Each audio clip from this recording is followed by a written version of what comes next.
The Dothraki army appeared unstoppable to outsiders because its warriors lived with brutal simplicity. But the true cost of maintaining such a massive mounted force was far greater than most rulers in Westeros could imagine. Every rider depended entirely on horses, and not just one horse, but several across long campaigns. A single khalasar could consume enormous stretches of grasslands in mere days, forcing constant migration to keep the animals alive. Unlike traditional armies that relied on castles, roads, or supply depots, the Dothraki carried their economy with them, which created a different but equally crushing burden. Their wealth was measured in horses, slaves, weapons, and tribute, meaning every military movement demanded fresh conquest simply to sustain itself. The horses alone represented an economic machine larger than many kingdoms. Dothraki riders treated horses as extensions of their own bodies, and the best warriors often owned multiple mounts for speed, endurance, and prestige. Tens of thousands of horses required endless water, grazing land, and care, while injured animals had to be replaced constantly during raids and migrations. Even victorious campaigns weakened the khalasar because exhausted horses died faster than they could recover. A starving horse could destroy an entire military advance, making fertile territory more valuable to the Dothraki than gold itself. Weapons were another hidden expense beneath the savage image of the horde. Araks, bows, leather armor, saddles, bridles, and horse tack all required craftsmen, materials, and trade. The Dothraki did not forge sophisticated steel on the scale of Westerosi lords, which forced them to rely heavily on captured goods and foreign merchants. Their culture glorified raiding, but that system also exposed a dangerous weakness. Without successful conquest, the army slowly lost access to replacement equipment, meaning periods of peace could weaken the khalasar just as much as military defeat. Food supplies for a traveling khalasar created enormous pressure across the eastern plains. Warriors could survive harsh conditions, but entire migrating populations followed the army, including women, children, slaves, and elderly members of the tribe. This transformed the khalasar into a moving civilization rather than a pure military force. Herd animals had to be protected, food had to be gathered daily, and conquered villages were stripped of grain and livestock at terrifying speed. The larger the khalasar became, the harder it was to feed without expanding violently into new territory. Slavery formed another essential pillar, supporting the Dothraki economy. Captured slaves were traded across the free cities for weapons, luxury goods, armor, wine, and coin. In many ways, the Dothraki war machine depended on human trafficking as much as it depended on horses. Massive raids into vulnerable regions were not simply displays of brutality. They were financial operations designed to replenish wealth. When a khalasar stopped conquering, its economic engine began collapsing almost immediately because trade opportunities diminished and tribute dried up. The psychological cost of maintaining the army was equally devastating. Dothraki culture demanded strength at all times, which meant weakness often resulted in death or humiliation. Khals had to constantly prove themselves through violence, and challengers emerged whenever leadership seemed uncertain. This created an endless cycle of war that drained manpower over generations. The army survived through fear and momentum, but both required constant bloodshed. Even internal disputes between riders could fracture entire khalasars and destroy years of accumulated power. Unlike Westerosi armies, the Dothraki lacked stable infrastructure capable of sustaining long occupations. They excelled at destruction and intimidation, but struggled to govern conquered territory permanently. This forced them into a pattern of continuous movement and repeated raiding rather than organized taxation. Kingdoms in Westeros could rely on harvests, ports, and castles to recover after war, but the Dothraki economy was tied directly to expansion. Once expansion slowed, the army's immense size became a dangerous liability. Climate and geography also imposed brutal financial strain on the khalasar. Harsh winters, droughts, disease among horses, and failed migrations could devastate entire armies without a single battle occurring. The Dothraki Sea appeared endless, but its resources were not infinite. Rival khalasars competed for territory and grazing land constantly, creating wars that consumed valuable horses and fighters. Every environmental disaster threatened starvation on a massive scale because the army carried few permanent reserves. Foreign cities feared the Dothraki because defending against them required extraordinary spending. Entire regions paid tribute simply to avoid raids, which indirectly financed the growth of the Khalasars themselves. Yet this system depended heavily on fear remaining intact. If cities believed the Dothraki were weakening, tribute stopped flowing, forcing the Khals into larger and riskier invasions.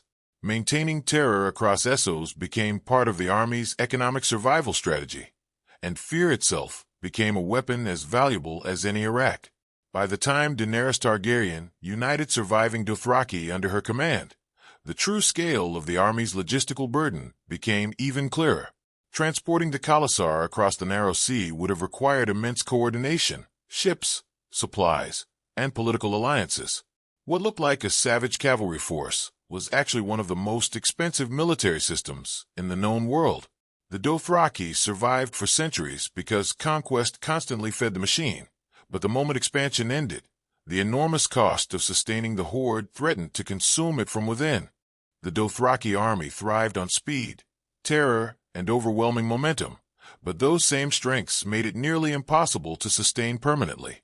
Their entire military identity depended on constant movement across open plains, where cavalry charges and mobility dominated weaker enemies.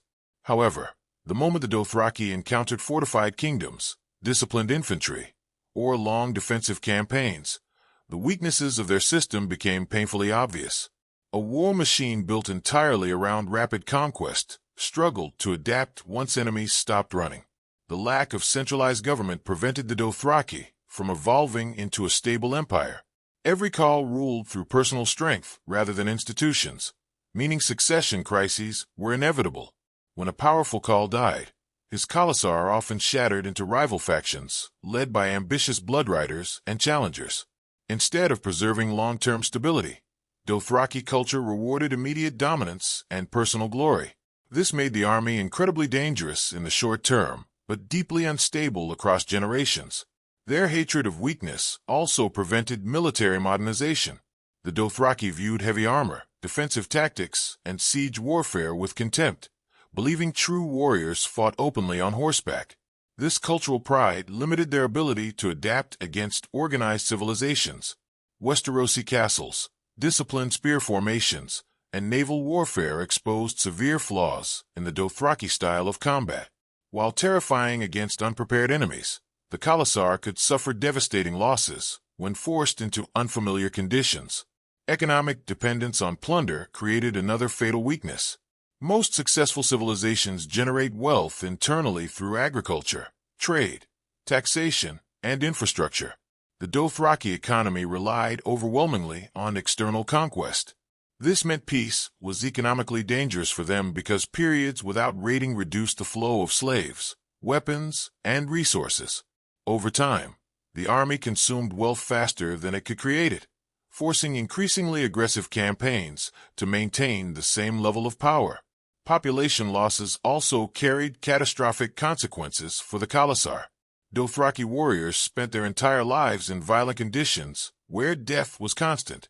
Raids, rivalries, disease, and battles gradually reduced experienced fighters, who could not easily be replaced. Unlike structured kingdoms, with organized recruitment systems, the Dothraki depended heavily on generational warrior culture. A few disastrous campaigns could permanently weaken a Khalasar and leave it vulnerable to rivals. The Dothraki relationship with slavery further guaranteed long-term instability.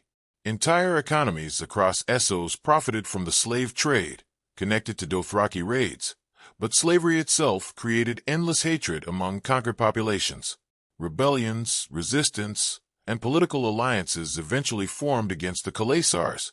Their brutality inspired fear, but fear rarely creates lasting loyalty. The more the Dothraki expanded, the more enemies they created across the continent.